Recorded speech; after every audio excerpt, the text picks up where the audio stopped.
Olá, amigas e amigos. Aqui é Gustavo Silveira e começa agora mais um episódio do nosso Café com Espiritismo. Para hoje, selecionamos uma importantíssima mensagem do benfeitor Emmanuel, que nos pede a maior atenção.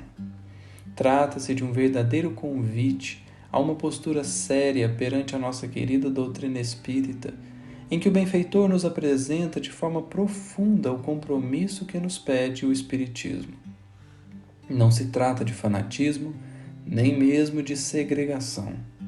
Doutrina espírita é, antes de tudo, a doutrina que prega a união fraterna de todas as criaturas pela caridade.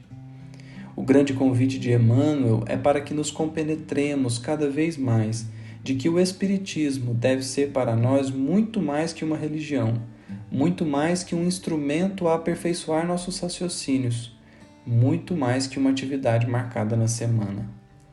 Em uma das frases mais marcantes da mensagem, Emmanuel dirá: Espírita deve ser o nome de teu nome, como a dizer que em tudo e em qualquer lugar é preciso perceber que o ensino dos Espíritos nos pede sempre sobriedade, benevolência, indulgência e perdão.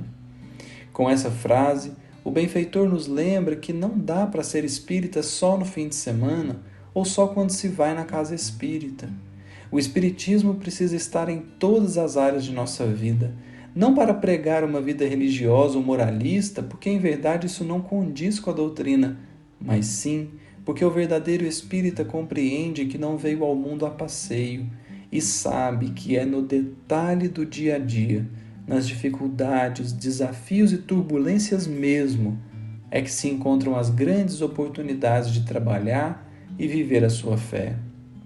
Então, não é questão de viver 24 horas por dia no centro espírita, mas de levar o espiritismo dentro de si, buscando a cada dia ser um pouco melhor do que foi no dia anterior, de aproximar os sentimentos daqueles mais nobres exemplificados por Jesus.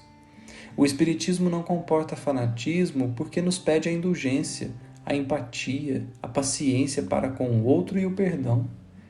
Todavia, não deixa de nos elucidar suficientemente sobre a necessidade de buscar vivenciar o verdadeiro bem, traduzido no bom ânimo, na fé, na esperança e na caridade genuínas, a todo tempo. Portanto, encerraremos o episódio lendo a página de Emmanuel que está no livro Religião dos Espíritos, capítulo 80, intitulada Doutrina Espírita. Diz o benfeitor: toda crença é respeitável. No entanto, se buscaste a doutrina espírita, não lhe negues fidelidade. Toda religião é sublime. No entanto, só a doutrina espírita consegue explicar-te os fenômenos mediúnicos em que toda religião se baseia. Toda religião é santa nas intenções. No entanto, só a doutrina espírita pode guiar-te na solução dos problemas do destino e da dor. Toda religião auxilia. No entanto, só a doutrina espírita é capaz de exonerar-te do pavor ilusório do inferno, que apenas subsiste na consciência culpada. Toda religião é conforto na morte. No entanto, só a doutrina espírita é suscetível de descerrar a continuidade da vida, além do sepulcro. Toda religião apregou o bem como o preço do paraíso aos seus profitentes. No entanto, só a doutrina espírita estabelece a caridade incondicional como simples dever. Toda religião exorciza os espíritos infelizes. No entanto, só a doutrina espírita se dispõe a abraçá-los como a doentes, neles reconhecendo as próprias criaturas humanas desencarnadas em outras faixas de evolução. Toda religião educa sempre. No entanto, só a doutrina espírita é aquela em que se permite o livre exame com o sentimento livre de compressões dogmáticas para que a fé contemple a razão face a face. Toda religião fala de penas e recompensas.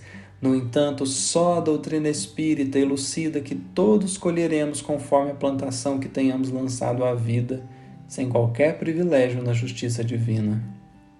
Toda religião erguida em princípios nobres, mesmo as que vigem nos outros continentes, embora nos pareçam estranhas, guardam a essência cristã. No entanto, só a doutrina espírita nos oferece a chave precisa para a verdadeira interpretação do Evangelho. Porque a doutrina espírita é em si a liberalidade e o entendimento, há quem julgue seja ela obrigada a misturar-se com todas as aventuras marginais e com todos os exotismos, sob pena de fugir aos impositivos da fraternidade que veicula. Dignifica, assim, a doutrina que te consola e liberta, vigiando-lhe a pureza e a simplicidade, para que não colabores sem perceber nos vícios da ignorância e nos crimes do pensamento. Espírita deve ser o teu caráter, ainda mesmo te sintas em reajuste depois da queda. Espírita deve ser a tua conduta, ainda mesmo que estejas em duras experiências. Espírita deve ser o nome de teu nome, ainda mesmo respires em aflitivos combates contigo mesmo. Espírita deve ser o claro adjetivo de tua instituição, ainda mesmo que por isso te faltem as passageiras subvenções e honrarias terrestres. Doutrina espírita quer dizer doutrina do Cristo, e a doutrina do Cristo é a doutrina do aperfeiçoamento moral em todos os mundos. Guarda-a, pois, na existência, como sendo a tua responsabilidade mais alta, porque dia virá em que serás naturalmente convidado a prestar-lhe contas. Reflitamos juntos, meus amigos, e concluiremos por certo de que por tudo que o Espiritismo nos explica e demonstra, é que podemos voluntariamente nos candidatar ao compromisso. Um grande abraço a todos e até o próximo episódio do Café com o Espiritismo.